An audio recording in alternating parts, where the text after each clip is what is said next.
Grade 3 আৰু grade 4 কমিশ্যনে পৰীক্ষাৰ যিটো আমাৰ গ্ৰেড 3 আৰু গ্ৰেড 4 পৰীক্ষা অনুষ্ঠিত হ'ব তাৰ চিলেবাছখন প্ৰকাশ কৰিব। এইবাৰ পৰীক্ষাত এটা নতুন দিশ আমি সংলগ্ন কৰিছোঁ, আগতে পুলিচতো কৰোঁ, যে এইবাৰৰ পৰা নিগেটিভ মাৰ্কিঙৰ এটা ছিষ্টেম হ'ব, অৰ্থাৎ ভুল উত্তৰ কৰিলে মাৰ্কিংটো নিগেটিভ হ'ব। সিদিনাখন মই ফেচবুকত কৈছিলোঁ, তাৰপিছত আপোনালোকে বহুতে প্ৰচাৰো কৰিছে।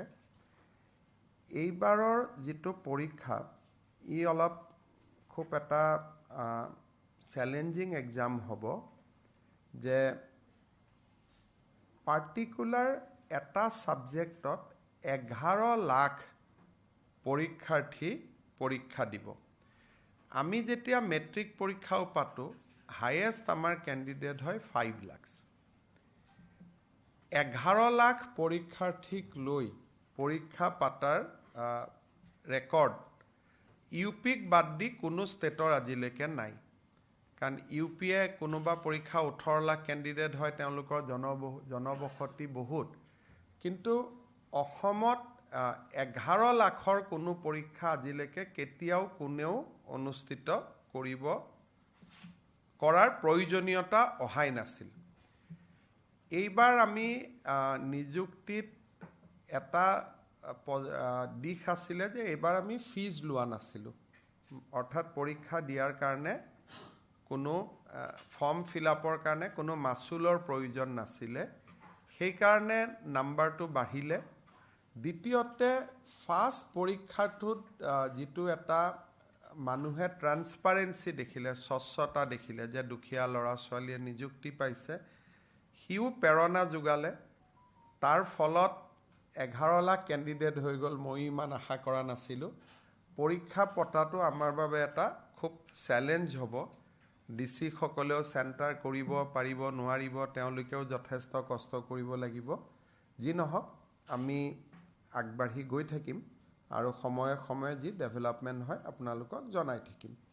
পুলিচ, শিক্ষক বা হেল্থ ডিপাৰ্টমেণ্টত প্ৰব্লেম নাই। প্ৰব্লেমটো অকল এই গ্ৰেড 3 আৰু গ্ৰেড 4ৰ পাৰ্টিকুলাৰ দুটা ছাবজেক্টতে আছে।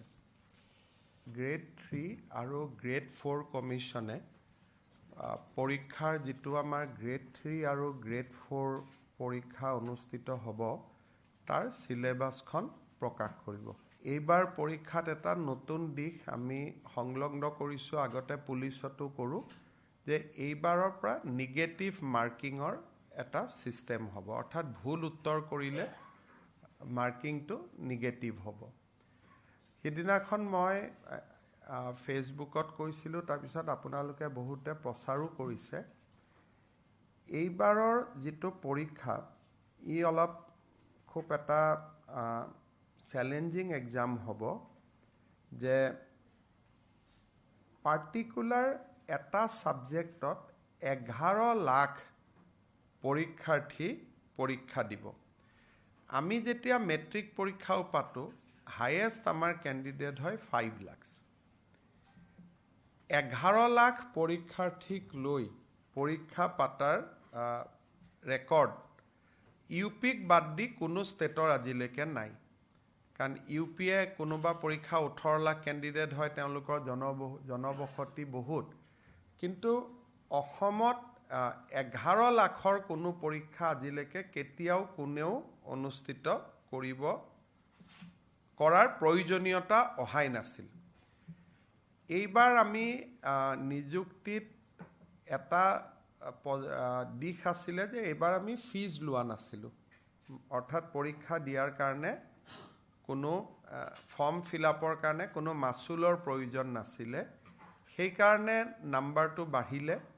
দ্বিতীয়তে ফাৰ্ষ্ট পৰীক্ষাটোত যিটো এটা মানুহে ট্ৰান্সপাৰেঞ্চি দেখিলে, স্বচ্ছতা দেখিলে, যে দুখীয়া ল'ৰা ছোৱালীয়ে নিযুক্তি পাইছে, সিও প্ৰেৰণা যোগালে।